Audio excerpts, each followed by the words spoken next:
तो hello students, आज की इस वीडियो में हम करने वाले हैं क्लास 12th हिंदी की वितान भाग 2 बुक की चैप्टर नंबर 4 को, जो कि है डायरी के पन्ने। ठीक है, जो कि है जिसकी राइटर है, राइटर कौन है इसकी? Anne Frank. तो चलिए स्टार्ट करते हैं हमारी आज की इस वीडियो को। और सबसे पहले हम देखेंगे लेखिका का परिचय और फिर उसके बाद में हम अपने चैप्टर को स्टार्ट करेंगे। लेखिका का परिचय। Anne Frank. एन फ्रैंक का जन्म जर्मनी के फ्रैंकफर्ट शहर में सन 1929 ईस्वी में हुआ था। यह यहूदी परिवार की सदस्य थी और इसके माता पिता ऑटो फ्रैंक हॉलैंड में कारोबार करते थे। द्वितीय विश्व युद्ध प्रारंभ होने पर हिटलर की नाजी पार्टी ने यहूदी विरोध प्रदर्शन किए।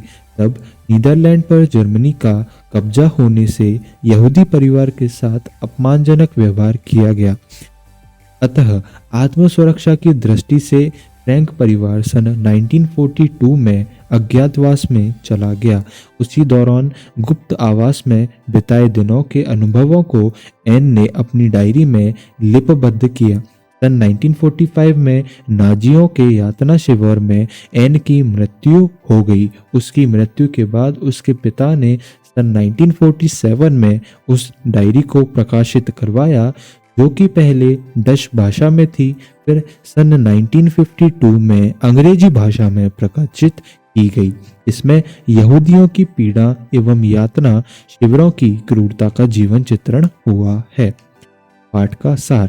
यह पाठ डायरी शैली का श्रेष्ठ उदाहरण है। इसमें जुलाई 1942 से लेकर जून 1944 तक के 10 दिनों का उल्लेख किया गया। ठीक है, यानी 1942 से और 1944 के 10 दिन का इसमें डायरी में उल्लेख किया गया है, जो कि अभी हम पढ़ने वाले हैं डेट वाइज। तो डायरी का यह अंश काफी विस्तृत है। इसमें अज्ञातवास में भोगी गई विवशताओं, अभावों एवं यातनाओं का स्वानुभूति में वर्णन पत्रकार रूप में किया गया है। इसका सार अतीव संक्षेप में दिया जा रहा है। तो इसका सार पढ़ते हैं। टोटल इसमें हम 10 डेज की ये एक हमारी स्टोरी रहेगी। तो हमारा पहला दिन है बुधवार 8 जुलाई 1942।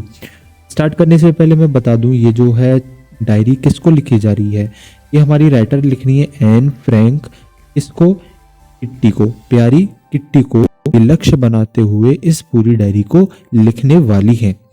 डायरी के पन्ने पर एन फ्रैंक ने किट्टी को लक्ष्य करते हुए लिखा कि अज्ञात स्थान पर जाने के लिए अच्छी तरह सामान पैक किया गया। वे सब लोग नियत समय पर घर से चल पड़े। यानी बुधवार 8 जुलाई 1942 में क्या हुआ था उस दिन हुआ था जो सामान पैक हुआ था घर छोड़ने के लिए। ठीक है ना, अज्ञातवास पर चले जाने के लिए सामान पैक किया गया था।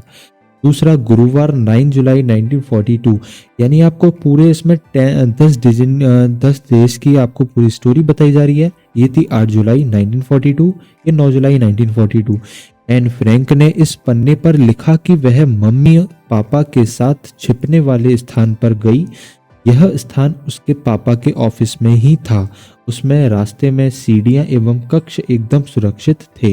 यानी गुरुवार 9 जुलाई 1942 को क्या हुआ, ये उस छिपने वाले स्थान पर चले गए, जो कि कहाँ था, उसके पिताजी के यानी उसके पापा के ऑफिस में ही था। ठीक है ना। शुक्रवार 10 जुलाई 1942, थर्ड डे। इस पन्ने पर एन फ्रैंक ने अज्ञातवास वाले स्थान का वर्णन कर वहां की सफाई करने, राशन की व्यवस्था करने के साथ अपनी व्यस्तता के संबंध में लिखा। यानी 10 जुलाई को क्या हुआ, जब वो वहां पर उस अज्ञात वाले स्थान पर पहुंच गए तो उस दिन वहां पर उन्होंने सफाई की। ठीक है, सारी राशन की व्यवस्था की और यहाँ पर उन्होंने बताया कि वो अपनी किस तरह उस सारे काम में व्यस्त रही। नेक्स्ट, शनिवार 28 नवंबर 1942। इस पन्ने पर एन फ्रैंक ने अज्ञातवास के दौरान राशन अधिक खर्च करने तथा अन्य साथियों के व्यवहार आदि का उल्लेख किया। यानी अब यहाँ पर क्या हो रहा है कि यहाँ पर बता रही है कि राशन का अधिक खर्च और जो साथी हैं उनका व्यवहार किस तरीका यहाँ पर है। तो यहाँ पर वो उन्होंने यहाँ उल्लेख किया। शुक्रवार 19 मार्च 1943 इस पन्ने पर एन फ्रैंक ने गुप्त आवास के बाहर की दुनिया के बारे में उल्लेख किया और मिस्टर डसेल के द्वारा ड्रिल मशीन लाने और रेडियो पर हिटलर की घायल सैनिकों से हुई बातों का समावेश किया। यानी 19 मार्च 1943 यहाँ तक थे हम 1942 में। यहाँ पर डेट आपको अच्छे से ध्यान रखनी है। अब बात कर रहे हैं 1943 की 19 मार्च की। यहाँ पर उन्होंने गुप्त आवास के जो उनकी बाहर की दुनिया है उसके बारे में उल्लेख किया है और क्या बताया है कि मिस्टर डसेल द्वारा ड्रिल मशीन लाने और रेडियो पर जो हिटलर की बातें थी घायल सैनिकों से हुई वो सारी यहाँ पे बातें उनकी समावेश किया गया है। नेक्स्ट 23 जनवरी 1944 इस दिन की दिनचर्या को लेकर एन फ्रैंक ने राजसी परिवार की वंशावली के संबंध में तथा अपनी केश सज्जा के विषय में लिखा। नेक्स्ट 7 बुधवार 28 जनवरी 1944 इस दिन के पन्ने पर एन फ्रैंक ने अपनी तथा अपने साथ के लोगों की उबरी मानसिकता तथा अज्ञातवासियों को राशन कार्ड मिलने से संबंधी बात का उल्लेख किया। नेक्स्ट 8 बुधवार 29 मार्च 1944 इस दिन के पन्ने पर एन ने कैबिनेट मंत्री मिस्टर गोल के स्टीन के लंदन से प्रसारित भाषण का उल्लेख किया और हारलैंड के समाज में गिरी हुई नैतिकता आदि का वर्णन किया। नेक्स्ट 9 मंगलवार 11 अप्रैल 1944 इस दिन के पन्ने पर एन ने युद्ध की स्थिति के साथ रात में उनके घर में फंसी हुई सेंधमारी का विवरण लिखा। नेक्स्ट 10 मंगलवार 13 जून 1944 इस दिन की डायरी के पन्ने पर एन ने लिखा कि अब मैं 15 वर्ष की हो गई हूँ। कल मुझे जन्मदिन पर ढेर सारे उपहार मिले। मौसम अब बेहद खराब रहने लगा है। मुझे पीटर के दोस्त की तरह प्यार हो गया है। समाज में पुरुषों के समान महिला को सम्मान मिलना चाहिए।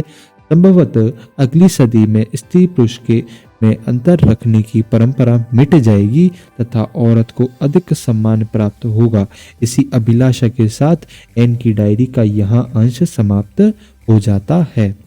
तो ये था इस वाले चैप्टर की आपकी छोटी सी समरी, प्यारी सी।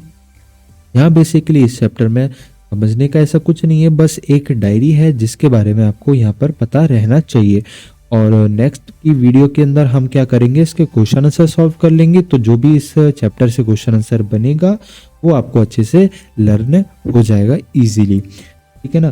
तो चलिए इस वीडियो में इतना ही। हम मिलते हैं इसकी नेक्स्ट वीडियो में नए टॉपिक के साथ में, नए चैप्टर के साथ में। Thank you so much for watching this video. Good bye.